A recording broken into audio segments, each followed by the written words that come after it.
For the next 25, 30 minutes, we will walk together in the module itertools. We're going to take a look at some of the tools that it contains.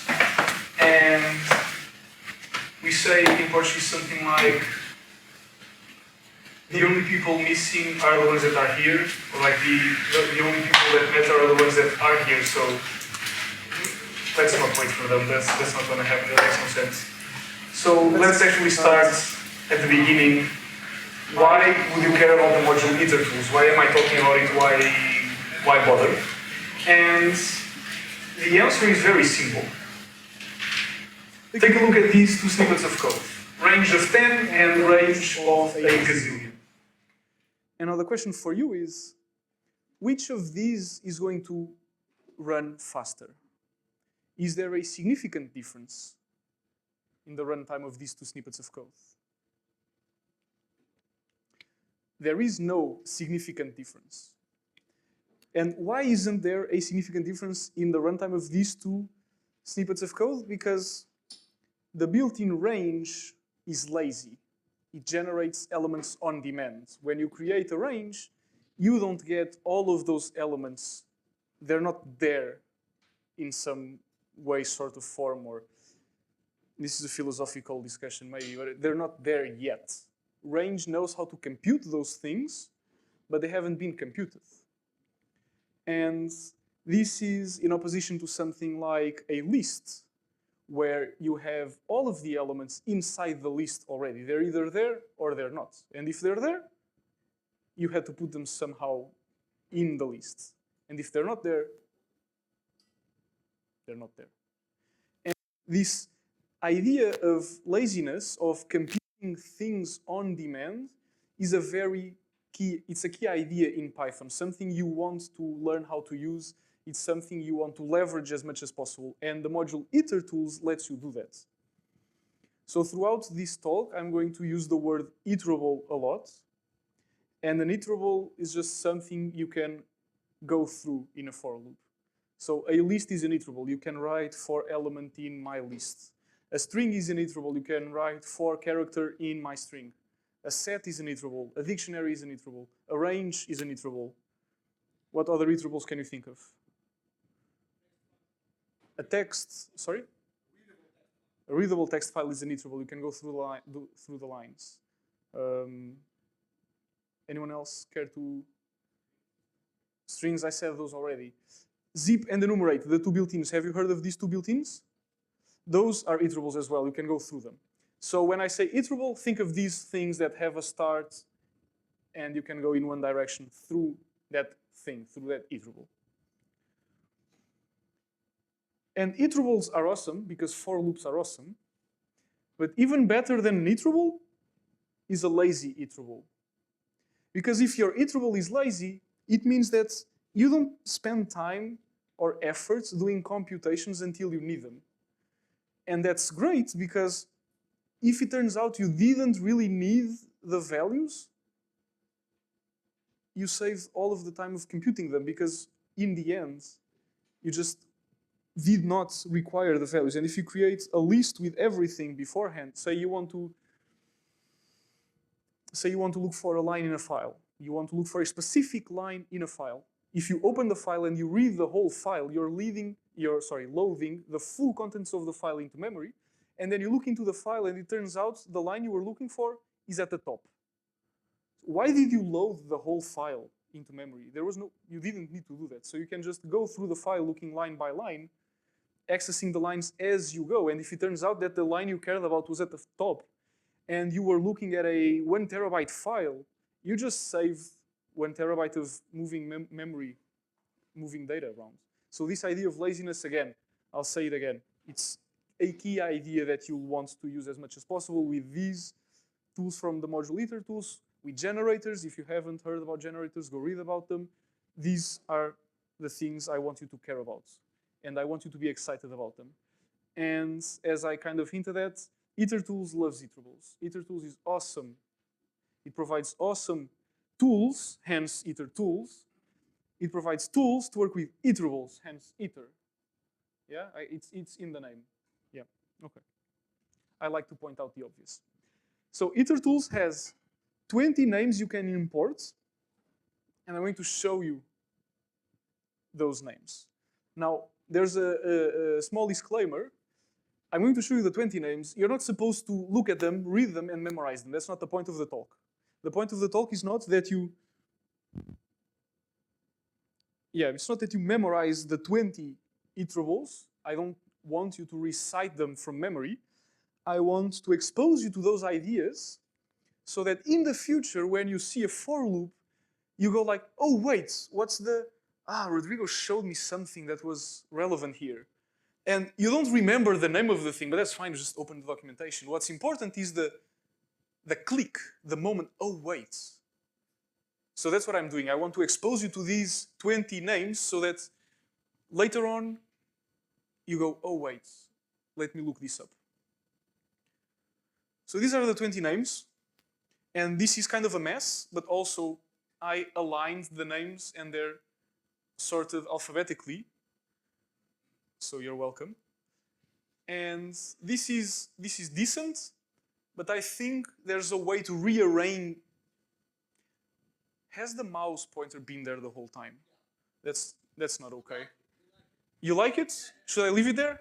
Yeah, who cares? Okay, it's just me and my OCD. Fair enough. So yes, these 20 names, they're sorted alphabetically, which is cool. But let's do something better. Let's rearrange the names into 5 different categories. And what I like about this is that 5 categories is much easier to remember than 20 names. Because 5 is smaller than 20. Yeah? Does everyone agree with me? Because sometimes I say small facts like this and I get things wrong. So if I do make a mistake, let me know. It might happen. It tends to happen. All right. Sorry? What about? Yeah. So what about T? T is a different thing. Let's worry about it later. So let's first look at the 5, but they're very well spotted. Let's look at the 5 groups we have. So these combinatorial itertools, these combinatorial tools or these combinatorial iterables, they're typically, you typically think of them as performing some sort of mathematical operation on the data you get. So remember that this iterable is this thing that you can go through. It starts here and you can take a look at the elements. And combinatorial iterables will take that data and combine it and shuffle it in some funny ways that you typically associate with mathematical ideas. The reshaping itertools will take your data. They will not modify your data, but they will change the shape in which you get the data. So it might group things, it might slice things, it might move things slightly around in a homogeneous way, in a nice pattern. But it just does reshaping, so no changing of the data. The infinite iterables are kind of nice because the concept of infinite tends to mess around with our heads. And in practice, you will never use these as infinite things in the sense that you don't go on forever. That's not the point. It's not that you're going to exhaust it because you can never exhaust it. The point is you want some data, you want a stream of data, but you don't know when you want to stop. So you create something infinite and then you stop when you figure out that you're done. And the fact that it was infinite just allowed you to keep going in a consistent, predictable way. Then you've got the filtering iterables. I mean, for all of them, what they do is in the name. But these filtering iterables, again, they don't change the data. They just drop some values depending on what you specify and depending on what tool you pick. And finally, you've got these complementary iterables. Because I was looking at this categorization that I came up with. I wasn't necessarily the first one. I'm not saying I'm a genius because I did this. But I did it independently, and I grouped everything, and then I was left with these 3 complementary tools, and I wasn't sure what I would call them because it felt like they didn't belong anywhere. But then they actually kind of make sense together because each one of these is tightly related or tightly coupled to something else. So for example, let's see if you can get it.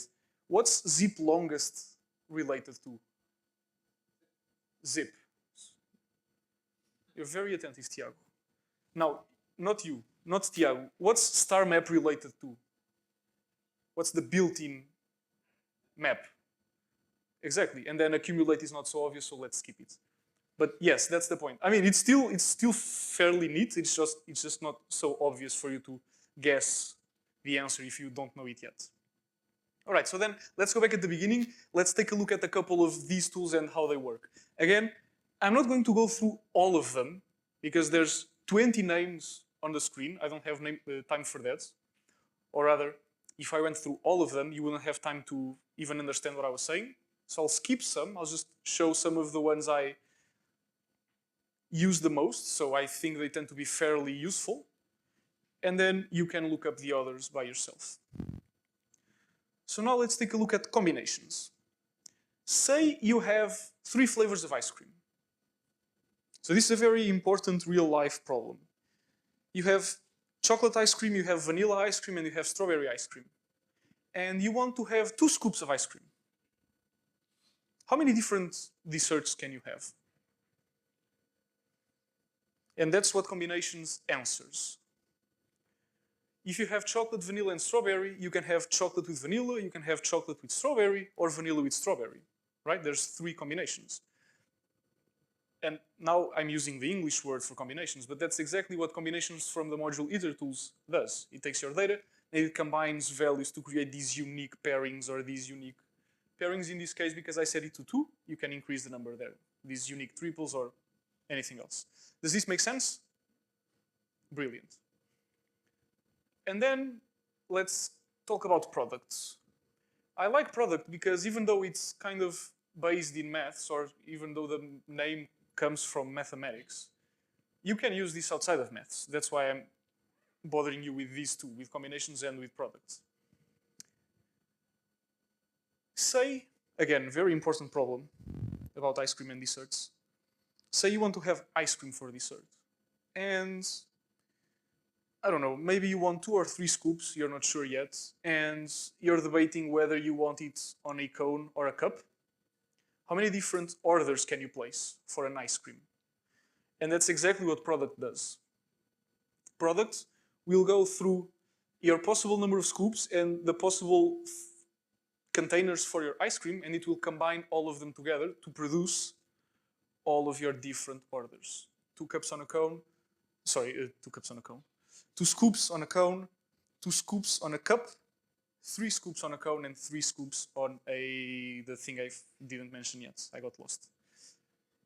That's what product does. Now the thing is, again, I mean, ice cream is a very real life problem, but this is still very combinatorial. You're still putting things together in a sort of mathematical way. So when is this useful outside of maths? Or what's a less mathy example of product in use? Say you have 2 nested loops and they are independent from each other. So the inner loop does not depend on the outer loop.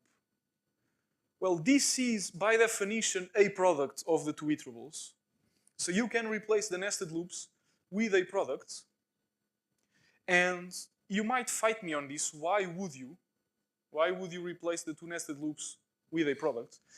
Well, say you have a class that has a method, that has a context manager, that has a conditional statement, that has 3 nested loops. I'm 7 levels deep if I didn't miscount, which is something I usually do. So I'm 7 levels deep. And with product, I can get rid of those 3 levels and just have 1 instead. So I can save 2 levels of nesting. And also, product really encapsulates the idea of combining the iterables. So why spend so much code doing something that you can do just with a product? That's my question to you. So this is an example usage of product in real life code, nested loops. Great. So now let's take a look at a couple of reshaping iterables. Let's take a look at chain first. Because suppose you have, oh wait, I wasn't supposed to show you this yet. Alrighty. Say you have 3 lists and you want to go through the 3 lists in sequence.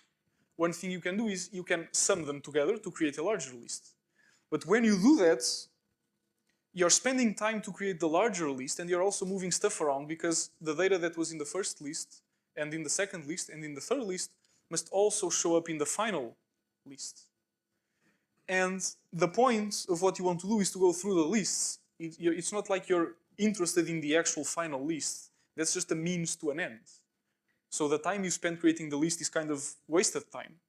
And what chain allows you to do is, it allows you to go through, bless you, through different iterables without actually summing them together.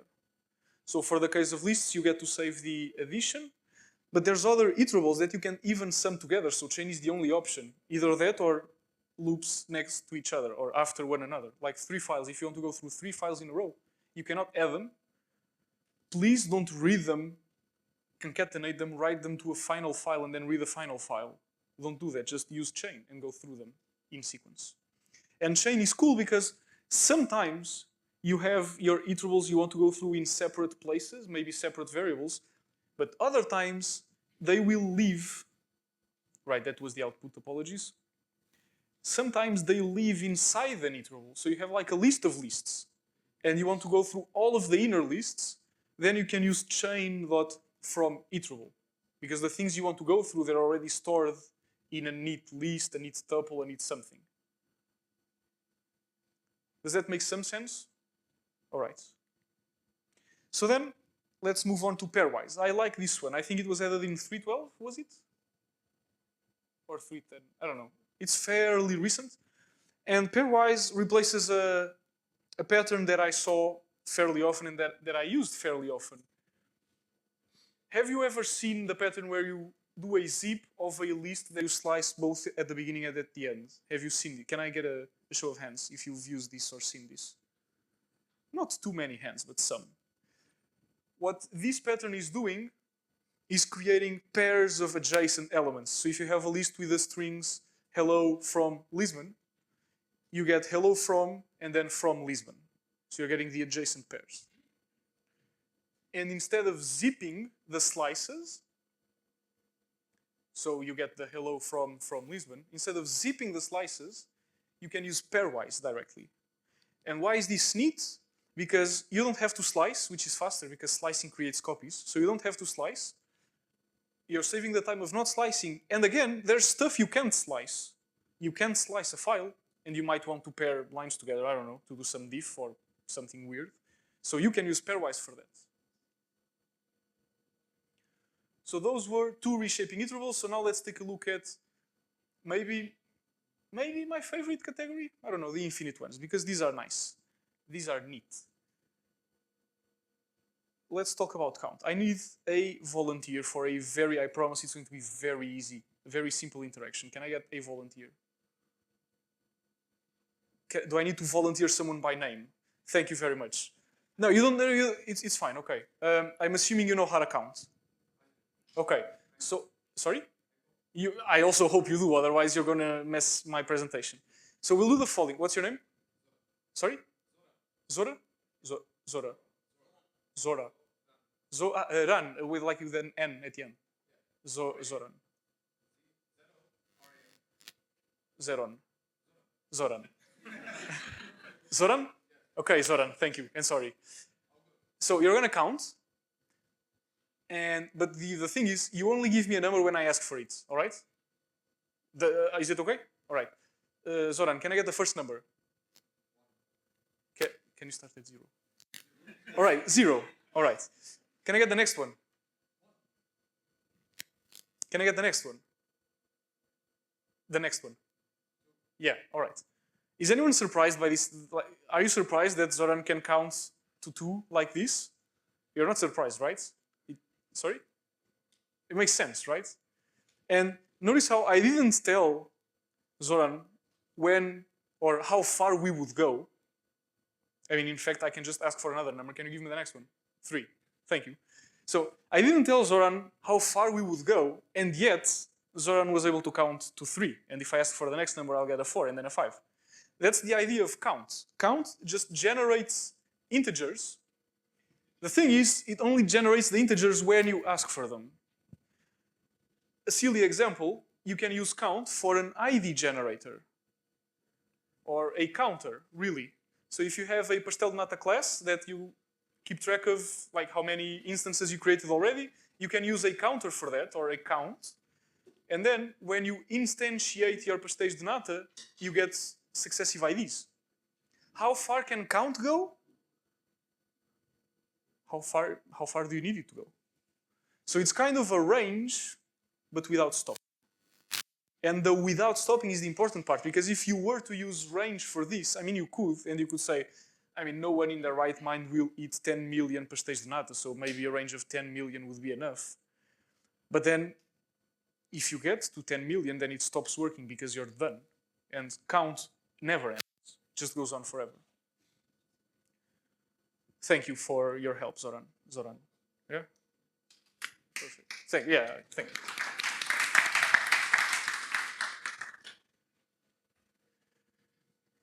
Great. So now that we've seen how count works, let's look at repeat. So that's lovely, but that's not how repeat works. But thanks for guessing. Thanks for giving it a go. Well, by default, sorry, wrong. Yeah, well, now you've seen it. By default, you give it an item, and repeat will produce that item forever. So if you run this piece of code, your terminal will go into a loop. It doesn't stop. So you have the ability of producing the same value ad eternum, or you can say, hey, I only want the city of Lisbon 3 times, and that's what you get. Lisbon, Lisbon, Lisbon. That's repeat. All right, let me take a look at what have we taken a look at? Combinatorial, complementary, and infinite. All right, so we're missing 2 groups. So for the filtering ones, I want to take a look at filter false because it's kind of opposed to the built-in filter. And if you know how to use filter, you know how to use filter false. And if you don't know how to use either, now you'll learn both. Say you have a list of people, and these maybe were actual database records or a custom class you created, a data class, I don't know. This is just for the sake of the example, it's a list of tuples. And you have a function that determines whether a person is legally an adult or not. And the fact that you already have a function is important here, because if you already have a function, the way in which you can get the names of, say, all of the adults is by using filter. If you filter with your predicate function on your iterable, what names do you get? If I run this, of course, you need to take a look at the names and the ages, but if I go through the adult people in this list, what names do I get? I only get N, because N is the only name that's 18 or older. Now, who can guess what filter false will do? What do I get if I use filter false instead of filter? Yeah, exactly, I get the others. So I get Harry and George. And this is helpful if you have a predicate function. If you have a function that takes a value, an element of your data, and produces either true or false, a predicate function. If you don't have a predicate function, if you're going to write an expression, then use list comprehensions. Don't use filter or filter false. Don't create a lambda, don't do that in this case. And finally, let's take a look at the complementary section, complementary group. Let's talk about zip longest. Because of the 3, I think it's the one that tends to be used the most. And again, we'll do this by comparing it to the built-in zip. Say you have a list of 3 names, Harry, Anne, and George, but a list of 2 ages, 17 and 21. The built-in zip allows you to zip the 2 lists together, or 2 iterables together, and you can go through elements of both iterables that are in the same position. Now, if I do that, if I write a for loop to go through the zip of these names and these ages, what do I get? What's the output I get?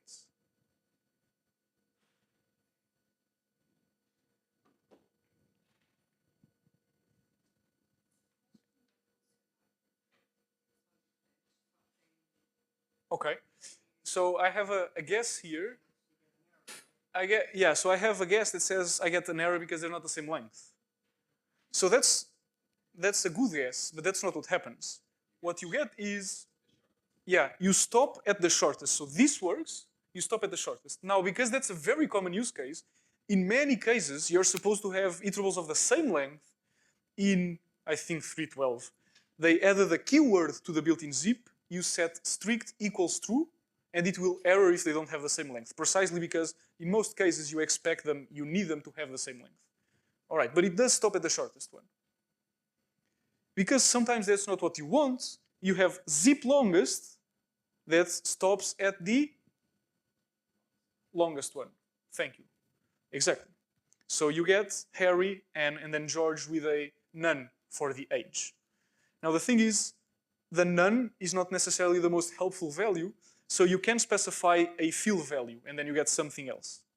You can get whatever you want.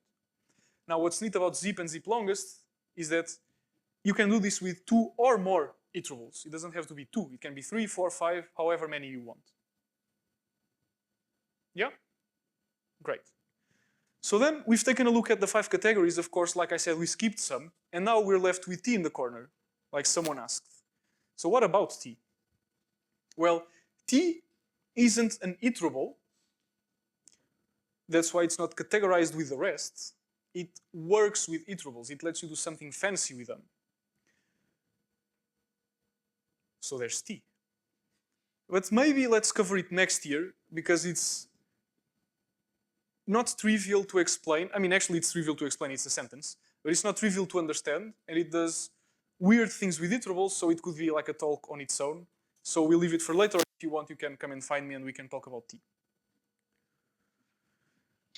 So highlighted on the screen are all of the iterables we took a look at. And inverting the highlight, you can see that there's plenty of stuff we didn't even touch upon. And bless you, I think it's reasonable to ask you this. Of course, you do it if you want. I'm not gonna quiz you or anything. But open the documentation for the module itertools and take a look at the remaining 3, 5, 7, 10, 11, 12. Take a look at the remaining 12 names, read the description, make sure you understand. You'll forget it, that's fine. But make sure you understand it once so that the next time you're faced with a pattern that might make good use of these things, you remember, oh wait, there was something in the module itertools that I could use. So that's a challenge for you. Now the final question is, how do you take all of these and how do you write good code with it?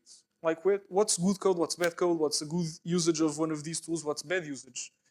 And I think my best advice is first go write bad code. So when I learn something new, and this is a personal preference, I'm talking about what I do. When I learn something new, a new tool, a new module, a new piece of syntax, I sit for a minute and I try to think, how can I shove this into my code? Like literally, how can I force this to show up in my code? And I just do that. I force myself to use that thing in a couple of different places, in a couple of different ways, because then I get to see firsthand how that tool, how that piece of syntax, how that module interacts with the rest of the Python language. And I will realize, okay, wait, I actually like this pattern. Like product goes really well with nested loops. Oh wait, I hate this. This makes no sense. This looks terrible. Why would I use chain here? Please, Rodrigo. Yeah, you're drunk. Go home. And it's only through writing bad code that you get exposure to these ideas, to these combinations, and it's these combinations that then let you figure out, okay, I like this, I don't like this, I'll use this, I won't. It's not enough to read the documentation, you have to use that stuff in code. So that's my best piece of advice, I would say. So that's pretty much it for the talk. What I have in front of you is a QR code, which you could realize by now.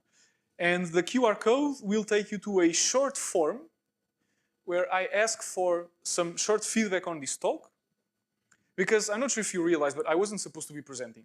There was someone else scheduled to give a talk and they couldn't be here. So because I really enjoy giving talks, I said I could do it.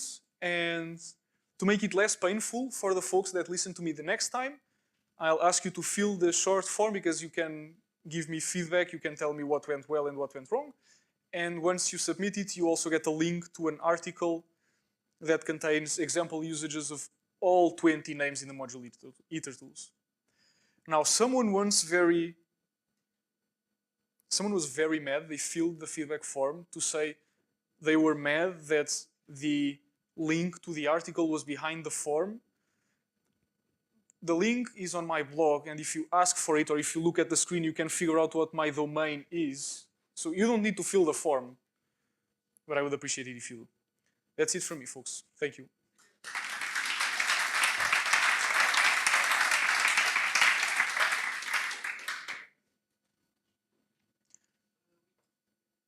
Awesome. I have bonus content if you ask the right question, so no pressure. Oh, it's not going to be the right question, but other than for having clear short code, is there a performance advantage to using itertools instead of the nested loops or combinations in another manner?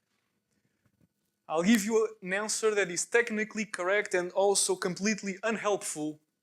It depends. But usually yes, because the nice thing about using generators and itertools, these lazy constructs, is that you get, now, pay attention to this part, you get a potential infinite upside. So there are scenarios, maybe they're not likely to happen, but there are, can someone shout like a really large number? 42. Thank you, that's a huge number. By replacing a loop with the correct itertools tool, you might get a 42 performance improvement. Can I get a larger number than 42? 50? Thank you, that's insane. Yeah, sorry, how large is 50? It's pretty big. So there are pieces of code in which replacing the loops you have, the lists you have, the tuples you have with the right itertools thing will give you a 50% speed up. There's infinite potential upside. In practice, it's never infinite. Actually, there is. You can write code that never finishes because it's not, because it doesn't finish. And then if you use the correct itertools, it finishes. So you get an infinite speedup. So there is potential infinite speedup because if you write a loop, say, this is a very common pattern. You write a loop to look for an element in the thing you're looping for. And when you find it, you want to stop. If you have, say, a list, you have to have all of the elements ready beforehand. But if you're using generators, if you're using itertools, if you're filtering stuff, that's only happening on demand. So when you stop, everything else that you didn't go through, you didn't need to filter, you didn't need to compute, yeah. So I'll say it again, you can say it with me. There's an there's an infinite potential upside, yes. No bonus content though, but thank you. Yeah, yes. Thank you, Rodrigo. Yeah, that's it? Yeah, that's it. Okay, awesome. You can find me later for the bonus content.